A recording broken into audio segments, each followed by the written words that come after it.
नमस्कार, live cities पर आप सुबह की चाय देख रहे हैं। मेरा नाम गरिमा भारती है और मेरे साथ सीनियर जर्नलिस्ट रवि उपाध्याय हैं। सर, आज सुबह की चाय में हम लोग बात करेंगे सबसे पहले तो छात्रों के बारे में। कल आपने देखा कि दिन भर छात्र प्रदर्शन कर रहे थे, तमाम तरीके की मांगों को लेकर सीएम हाउस का घेराव करने निकले थे। लाठियां भी बरस गई, वाटर कैनन भी चल गया। देखिए, सबसे बड़ी बात है कि जो छात्र हैं, युवा हैं, आप लगातार गर्दनी बाग में धरना स्थल जी। पर आप देख रहे हैं, वो लोग बैठे हुए हैं तमाम। और वो गांधी मैदान, जो पटना का ऐतिहासिक गांधी मैदान है, वहाँ से इन लोगों का मार्च स्टार्ट हुआ। और जेपी प्रतिमा के पास, जो गांधी मैदान के निकट है, वहाँ पर पुलिस ने मुकम्मल तौर पर बहुत मजबूत जो है सो घेराबंदी कर रखा था, नाकेबंदी कर रखा था। तरह तरह का वहाँ पर बांस, बल्ला और बैरिकेटिंग भी नए नए दिख रहे थे वहां तो पर। उन सबको तमाम कुछ देर तक झंझट झंझवाल हुआ। उसके बाद फिर वहां से वो लोग आगे बढ़ गए। पुलिस तमाम तरह का प्रयास कर रही, लेकिन बच बचा के मौर्या होटल के बगल से एक पतला सा सकरा सा रास्ता है, उधर से बच करके वो लोग आगे बढ़े। आगे बढ़ते गए, पुलिस उन लोगों को रोकती रही, पीछा करती रही। लेकिन पुलिस, देखिए, एक बात इस बार हम लोगों को दिखाई पड़ा कि पुलिस बचती नजर आ रही थी। पुलिस बचती हुई कि पुलिस सामने से कन्फ्रंटेशन नहीं चाहती थी। और जो स्थिति परिस्थिति दिखाई पड़ा कि कई महिला पुलिसकर्मी और खुद जो है सो डीएसपी स्तर के अधिकारी को चोटें आई हैं वहाँ।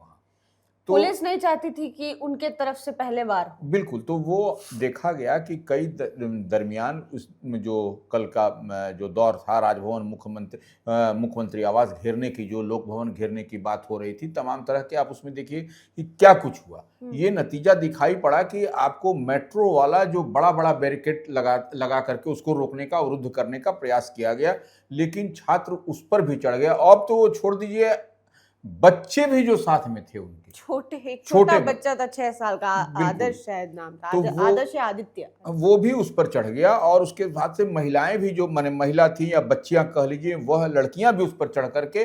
तो आप देखिए कि पुलिस कितना स्पेस दे रही थी इन लोगों को, यह बात दिखाई पड़ रहा है। और देखिए, ये छात्र का डिमांड क्या था। बीएसएससी वाले थे, बीटीएससी वाले थे, और जो है सो टीआरई टीआरई वाले थे, 4 वाले थे, और बीपीएससी बीपीएस 17वीं वाले 17वें थे। वाले थे। तो इन लोगों की मांग है कि जो परीक्षाएं में गड़बड़ी, जो झोल झाल हो रहा है, उसको रद्द करने के लिए और फिर से कराने के लिए। और टीआरई 4 तो स्पष्टता के साथ कह रहा है कि पीटी मेंस नहीं चाहिए। पीटी मेंस नहीं चाहिए, डोमिसाइल चाहिए। तो इन सब चीजों पर ये एक बड़ा मसला उन लोगों ने खड़ा कर दिया है। अब सरकार इस पर क्या निर्णय लेती है। आपने देखा भी कि माइकिंग की जा रही थी। जब वहां पर बीते दिन जब डाकबंगला की ओर मूव कर रहे थे आगे बढ़ने के लिए, तो वहां पर माइकिंग से उन लोगों को कहा गया कि जिलाधिकारी और वरिष्ठ पुलिस अधीक्षक पटना यहाँ मौजूद हैं, आप लोग अपने प्रतिनिधिमंडल को लेकर के आइए, वार्ता करिए, उसके बाद जो आगे प्रोसेस होगा वो किया जाएगा। तो उसके बाद डीएम से, एसएसपी से बात होने के बाद उन लोगों को, जो प्रतिनिधिमंडल था, वो लोग गए, जाकर के चीफ सेक्रेटरी प्रत्यय अमृत से डेलीगेशन मीट किया। और डेलीगेशन मीट करने के बाद चीफ सेक्रेटरी ने आश्वासन दिया है कि जो भी आप लोगों की मांग है, और पहले तो वो आश्चर्यचकित हुए कि ये टीआरई 4 में किस तरीके का प्रीलिम्स और ये हो रहा है, मेंस की बात हो रही है। तो ये कई तरीके के, और दरोगा बहाली, तमाम तरह की बात सुनने के बाद उन्होंने कहा कि इस पर हम लोग विचार करेंगे और बात जो वहाँ पर जो उचित फोरम है वहां पर रखेंगे। माने कहने का मतलब है कि मुख्यमंत्री के पास स्तर पर बातचीत होगी, बीपीएससी से अधिकारियों से बातचीत होगी। तो ये अब दिखाई पड़ रहा है कि छात्रों के हित में अब बात होती हुई दिखाई पड़ रही है। और ठीक जो सो जनसुराज के सूत्रधार प्रशांत किशोर इस बात को कह रहे हैं कि देखिए, पुलिस जो है सो का रुख और रवैया बदला हुआ है, लाठी चलाने से पहले 2 बार सोच रही है पुलिस। बिल्कुल। तो ये निश्चित रूप से वही बात दिखाई पड़ रही है। नहीं तो आप देखिए, छात्र जो है सो किस तरीके से डाकबंगला की ओर तक पहुंच जा रहे हैं। तमाम व्यवस्थाएं पुलिस की मुकम्मल तौर पर, पुख्ता तौर पर होने के बावजूद जो है सो जब वहां पहुंच जा रहा है, तो ये निश्चित रूप से पुलिस उन लोगों को स्पेस दे रही है।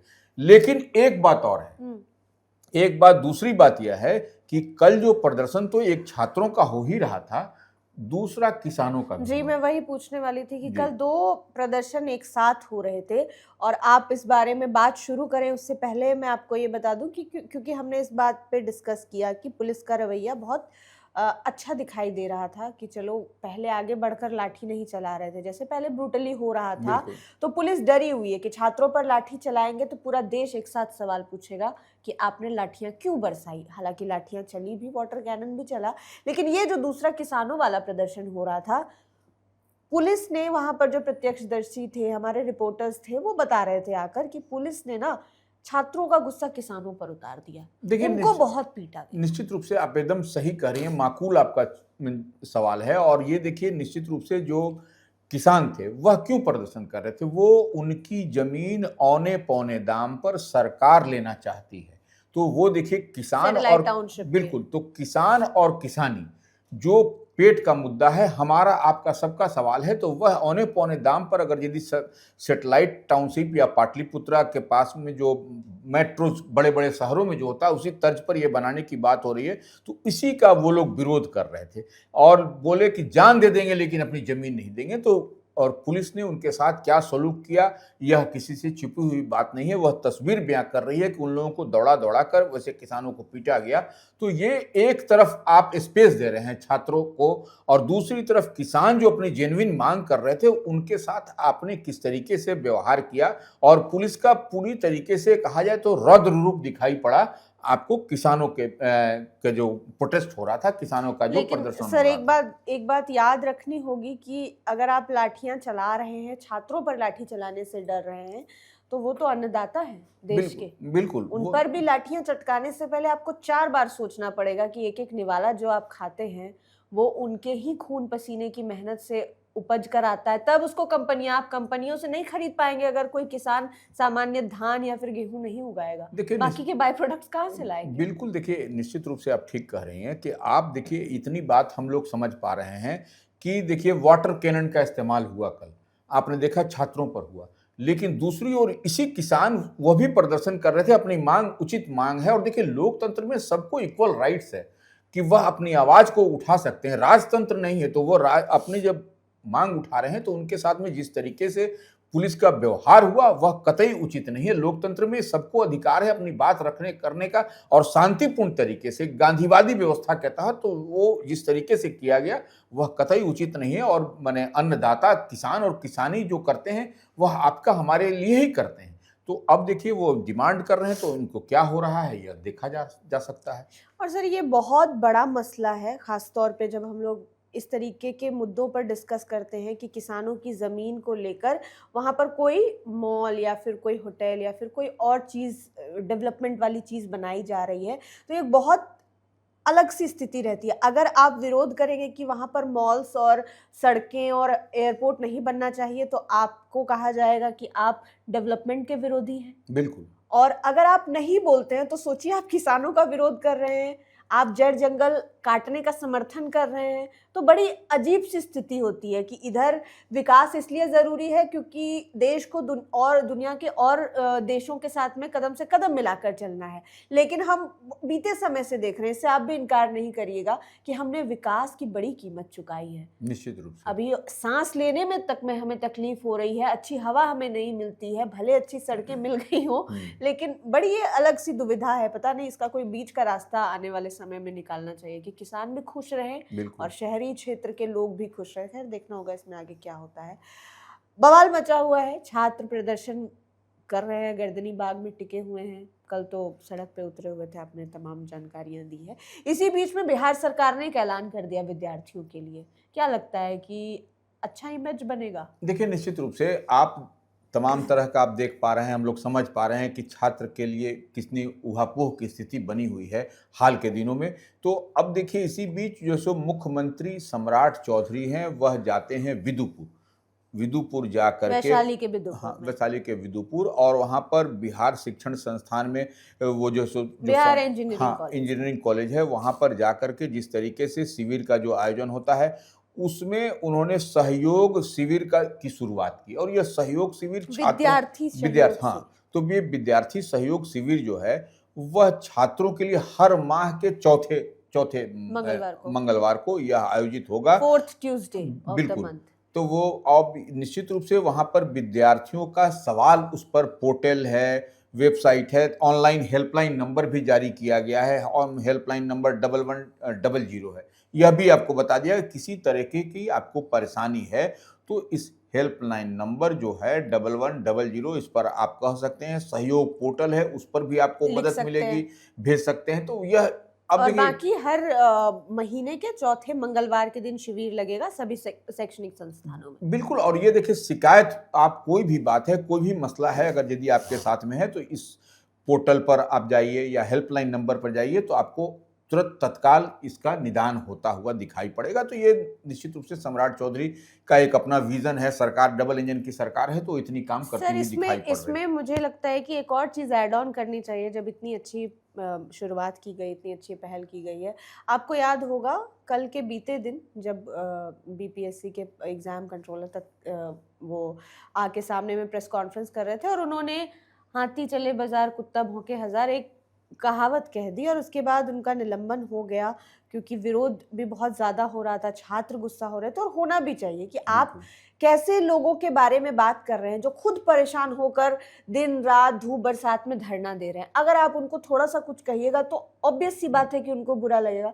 ये जो हर महीने के चौथे मंगलवार को लगने वाला शिविर है, ऐसे अच्छा नहीं होगा कि उसमें उन अधिकारियों को भेजा जाए जो छात्रों के मामले में बड़े सेंसिबल और सेंसिटिव हो। बिल्कुल। वो उनको अपने बच्चों की तरह ट्रीट करे और उनकी परेशानियों को बहुत, अगर मान लीजिए कि छात्रों के शिविर में छात्र परेशानियां लेकर जाएंगे, हो सकता है कि कभी वो भड़क जाएं, कभी वो चिल्लाकर बात कर रहे हो क्योंकि परेशान हो, तो उस टाइम पे उनको काम डाउन करने वाला ऐसा अधिकारी चाहिए होगा जो उनसे बात करें। तो शायद पर्सनली चूज करके ऐसे अधिकारियों को रखा जाए, इसकी पैनल टीम जो भी होगी तो बड़ा अच्छा हो जाएगा। बिल्कुल, देखिए उसी तरह से कॉर्डियल एटमॉस्फेयर में ही बात होना बिल्कुल चाहिए। बिल्कुल। तो अब तो जब तक कि कॉर्डियल एटमॉस्फेयर में बात नहीं होगी तो कोई भी बच्चे या बच्चियां वहां जाने से आपको हिचकेंगे, परहेज करेंगे। तो निश्चित रूप से वैसे अधिकारियों को ही वहां पर रखना चाहिए, तभी जाकर के आपको जो आप सरकार की जो इच्छा है, जो सरकार करना चाहती है, वही होता हुआ दिखाई पड़ेगा। और सरकार को भी वो बातें पता चले जो बिल्कुल। विद्यार्थियों के मन में है। मन में मगर जब तक कोई अच्छा कम्युनिकेट करने वाला उनके बीच का ब्रिज नहीं होगा तब तक बातें इधर से उधर जाएंगी ही बिल्कुल। नहीं।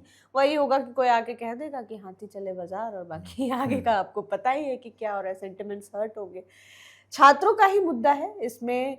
दो धाराओं के लोग, एक तरफ चिराग पासवान, रामविलास पासवान के बेटे, नरेंद्र मोदी को अपना मेरे प्रधानमंत्री और अपने आप को उनका हनुमान कहने वाले, और दूसरी तरफ प्रधानमंत्री और एनडीए के धुर विरोधी तेजस्वी यादव छात्रों के मुद्दे पर एक हो गए हैं। देखिए ये इन लोगों को अब समझ में आ रहा है, पॉलिटिकली नब्ज इन लोगों ने पकड़ लिया है। चिराग पासवान की बात करें हम लोग तो चिराग पासवान देखिए, जो बीते दिन जो लाठीचार्ज हुआ उसके बाद वह पटना चले आए और पटना आकर के वह गर्दनी बाग भी गए और उससे पहले हाँ, उन्होंने बयान दिया था। बिल्कुल। ये गर्दनी बाग वाला तो हम सबके लिए शॉकिंग था कि अचानक से कहां से चले बिल्कुल। आए मिलने वो के लिए। देखिए उनका वही हम बता रहे हैं कि वह आए पटना, उसके बाद से था कि उन्होंने कहा कि हमको मुख्यमंत्री से मिलेंगे और जो मसला है जो छात्रों का रखेंगे। उसको रखेंगे और उस किस तरीके से वो सॉर्ट आउट होगा उस पर भी बातचीत होगी।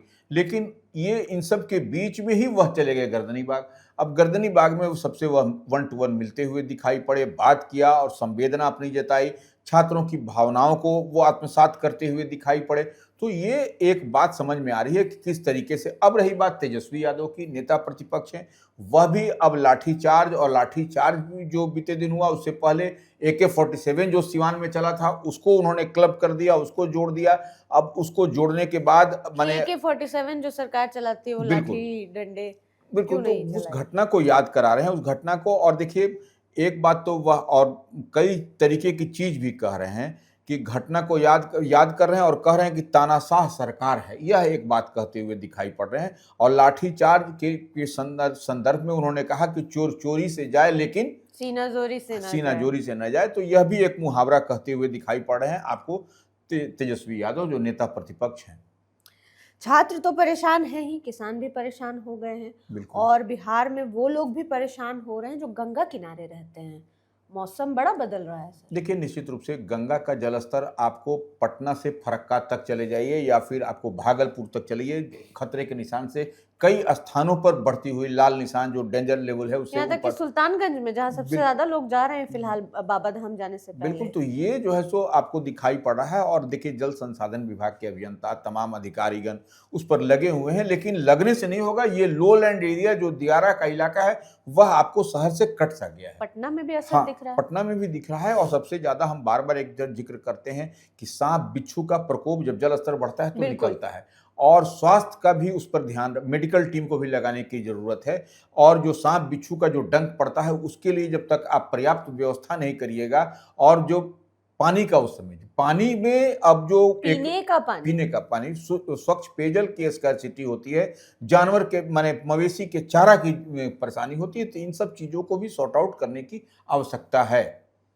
तो बिल्कुल फिलहाल ये जो स्थिति है वो पूरे बिहार की बनी हुई है, बिल्कुल। और दिन भर आज जो भी खबरें रहेंगी उससे तो हम अपडेट करेंगे। सर बहुत बहुत शुक्रिया तमाम खबरों को बताने के लिए। आपका भी धन्यवाद हमें देखने के लिए। आप दिन भर हमारे साथ बने रहें खबरों के अपडेट्स के लिए। लाइव सिटीज़ को अगर आप यूट्यूब पर देख रहे हैं तो चैनल को सब्सक्राइब करें, फेसबुक पेज लाइक करें। आप हमें हमारे सोशल मीडिया हैंडल्स पर भी फॉलो कर सकते हैं। धन्यवाद।